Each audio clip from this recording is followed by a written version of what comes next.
Hola, ¿qué tal? Bienvenidos nuevamente a mi canal. Hoy vamos a hablar del famoso rey persa Jerjes I. Pero antes que nada, si eres nuevo aquí, asegúrate de suscribirte y activar la campana de notificaciones para no perderte ninguno de mis próximos vídeos. Vamos al tema. El rey persa Jerjes I se le representa a menudo como un tirano. Sin embargo, su historia, más allá de las pantallas del cine, obviamente la película 300, ustedes se deben acordar la parte uno y 2, es mucho más compleja y muestra un personaje influyente, complicado e incluso algunas veces espeluznante. En las siguientes partes de este video, te voy a presentar la historia que quizás desconocías del rey Jerjes I. Bueno, este rey es muy famoso por su invasión de Grecia y con un reinado empañado por las revueltas inició el declive del imperio aquemenida.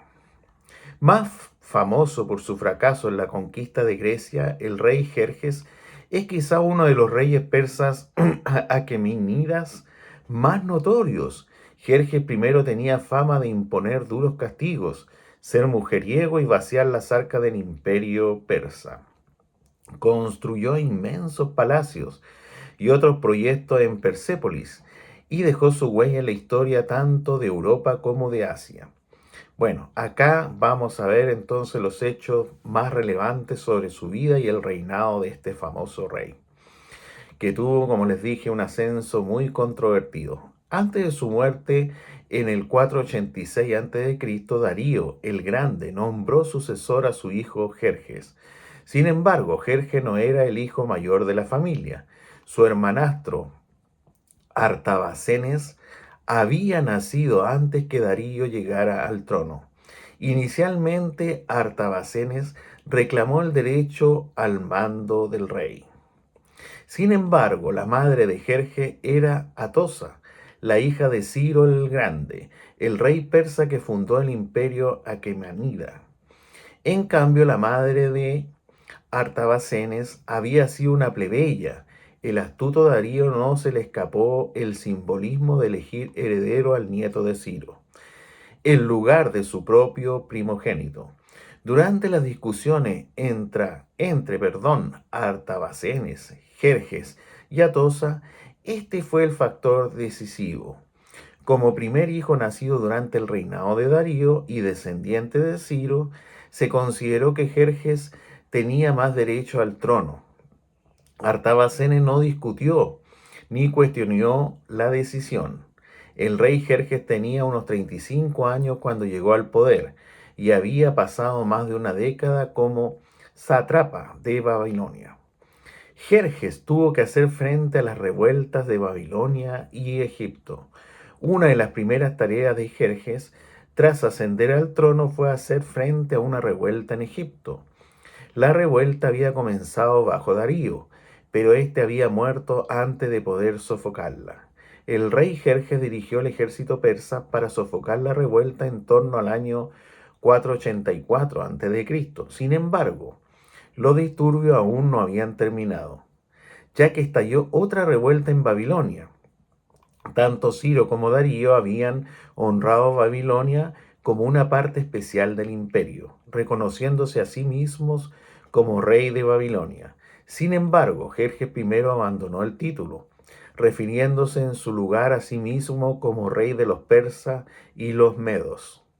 Dividió el sátrapa babilónico en provincias más pequeñas y subió mucho de los impuestos, junto con su expoliamiento de prestigio de la ciudad. Esto pareció incitar una serie de revueltas. Jerjes parecía haber tomado la revuelta como una ofensa personal. La ciudad fue sitiada entonces y se dice que Jerjes destruyó una de las estatuas sagradas de Marduk. Los historiadores modernos lo discuten, pues creen que ni siquiera Jerjes habría realizado un acto tan blasfemo. En cualquier caso, los levantamientos fueron reprimidos violentamente. Jerjes había planeado continuar los planes de su padre para una segunda invasión de Grecia, pero las rebeliones habían retrasado, obviamente, sus preparativos. Jerjes intentó terminar las campañas griegas de Darío. Jerjes I ocupa un lugar infame en los anales de la historia griega, debido a su invasión masiva en el año 480 a.C. Jerjes buscaba vengarse de la derrota de su padre en Maratón, una década antes. Tras una victoria naval en Artemiso, los persas aniquilaron la fuerza del rey espartano Leónidas en las Termópilas. El ejército de Jerjes arrasó Grecia y Atenas fue saqueada. Entonces, cuando Jerjes parecía estar asegurando el éxito de su campaña, los griegos obtuvieron una improbable victoria en la batalla naval de Salamina, que cambió las tornas del conflicto. Desde lo alto de un acantilado sobre la batalla, el rey Jerjes observó cómo su armada caía por una astuta estratagema del general ateniense Temístocles. Su flota quedó inutilizada. Después de la derrota, Jerjes llevó a la mayoría de sus fuerzas restantes de vuelta a Persia. Creyó que quemar Atenas había sido victoria suficiente y dejó a su general y cuñado Mardonio la tarea de continuar el sometimiento de Grecia. Sin embargo, Mardonio fue asesinado y los persas fueron derrotados en Plataea en el 479 a.C. Por la misma época, una tercera batalla en Micales destruyó gran parte del ejército persa restante. Las ambiciones imperiales de Jerjes en Grecia se vieron frustradas y apenas ninguno de sus hombres emprendió el largo viaje de regreso a Persia. El rey Jerjes entonces intentó cruzar el Esponto para lanzar su invasión de Grecia. El rey Jerjes planeó cruzar entonces ese eh, condado, digamos, o pueblo, conocido en la época moderna como el Estrecho de Dardanelos. Este canal fundamental protege la brecha entre Asia continental y la península Galípoli. Jerjes encargó la construcción de una serie de pontones de lino y papiro a través de Helesponto, que permitían cruzar su vasto ejército. Sin embargo, el agua se mostró caprichosa y una tormenta destruyó los pontones. Convencido de que el agua había conspirado contra él, Jerjes decretó que Helesponto debía ser castigada por su desafío. Ordenó que el mar recibiera 300 latigazos y también arrojó un par de grilletes al agua. Según Heródoto, Jerjes mandó entonces decapitar a la primera tripulación de ingenieros. El siguiente equipo tuvo más éxito. El ejército persa cruzó finalmente el Esponto. Heródoto afirmó que Jerjes trasladó a 5 millones de hombres a través de los puentes, una tarea que duró 7 días. Sin embargo, los historiadores modernos creen que este dato se exageró en aras de la teatralidad. La estimación moderna es que Jerjes cruzó el Esponto con unos 360.000 soldados. A continuación, el ejército subió por Tracia, en los actuales Balcanes, y entró en Grecia tras atravesar Macedonia, uno de los estados vasallos de Persia. Jerjes I era entonces famoso por sus severos castigos y por ser mujeriego. A fin de formar su ejército para la invasión griega, el rey Jerjes impuso el servicio militar obligatorio en todo su imperio. Entre los reclutas se encontraban los 5 hijos de Pitias, un gobernador lidio. Pitias pidió que se le permitiera a su hijo mayor seguir siendo su heredero. Jerjes se ofendió, creyendo que Pitias dudaba del éxito de la invasión. Al parecer mandó cortar por la mitad al hijo de Pitias, expuso los cadáveres a ambos lados de la carretera y condujo al ejército entre las espeluznantes señales. Jerjes I también fue considerado, como se dijo, muy mujeriego. Persiguió a la esposa de su hermano Macistes, pero no lo consiguió cotejarla.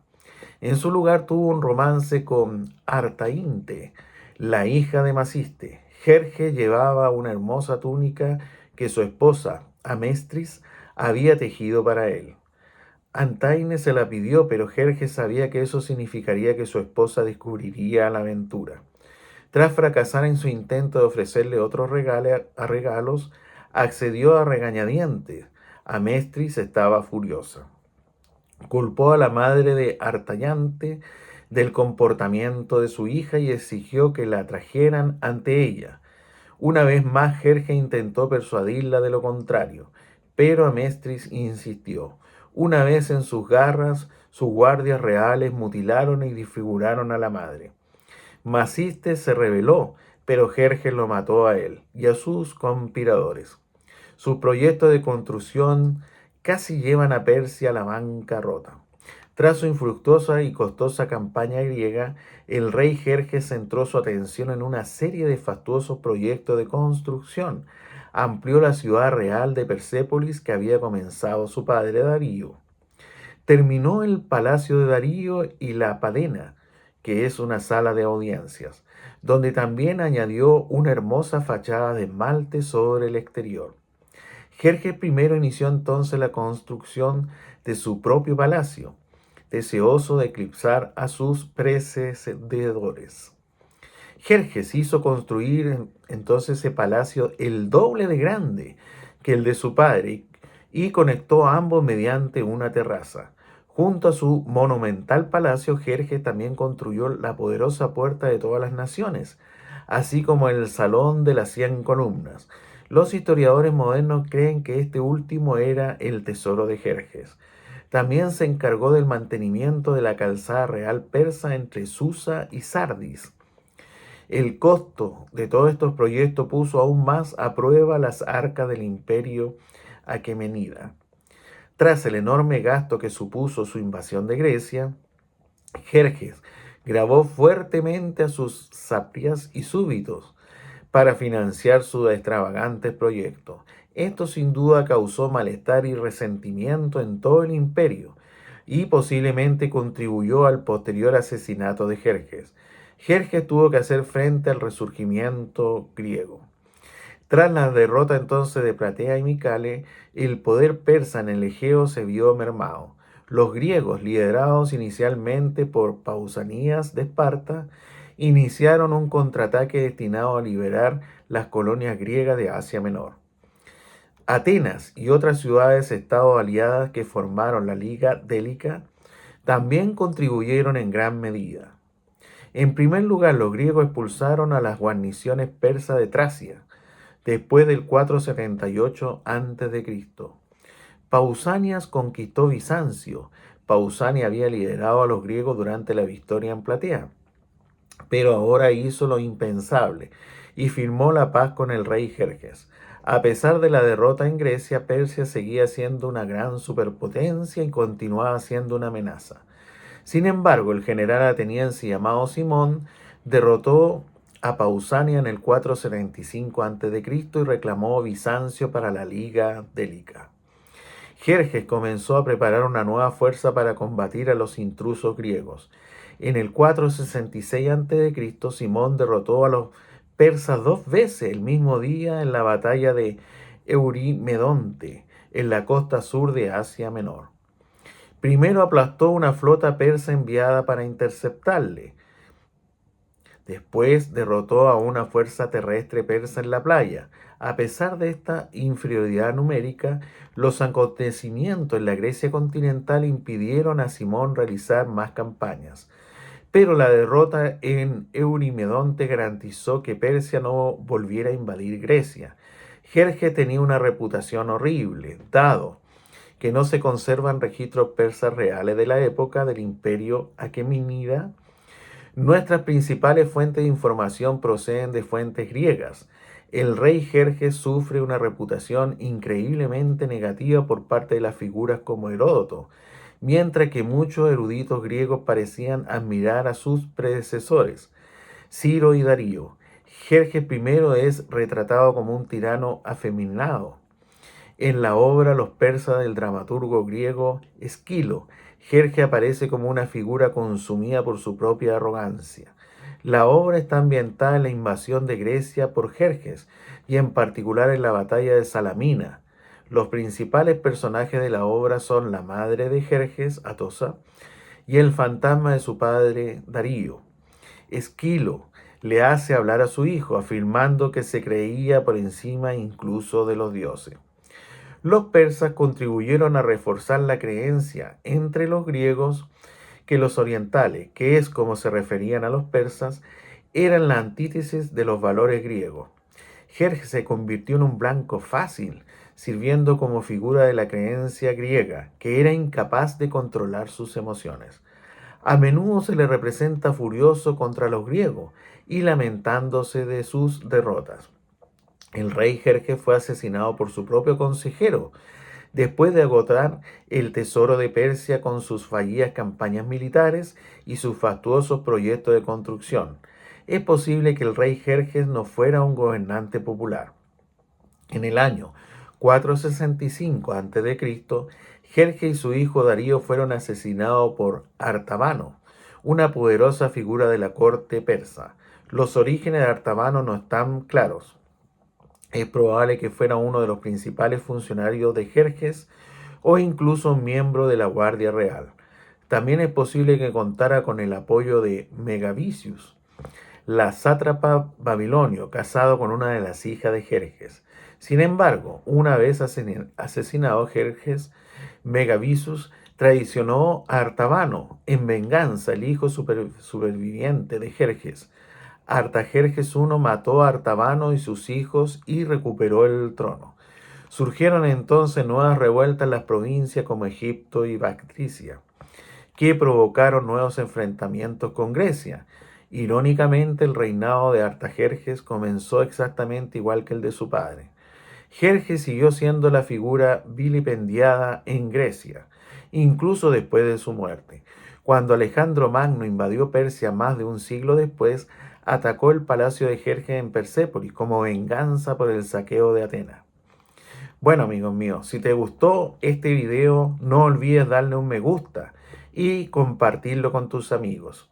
Cuéntame en los comentarios qué piensas sobre lo que acabamos de hablar. Me encantaría obviamente saber vuestra opinión. Gracias por acompañarme nuevamente. No olvides suscribirte al canal para más contenidos interesantes. Nos vemos en un próximo video. Cuídense y hasta la próxima. Chao.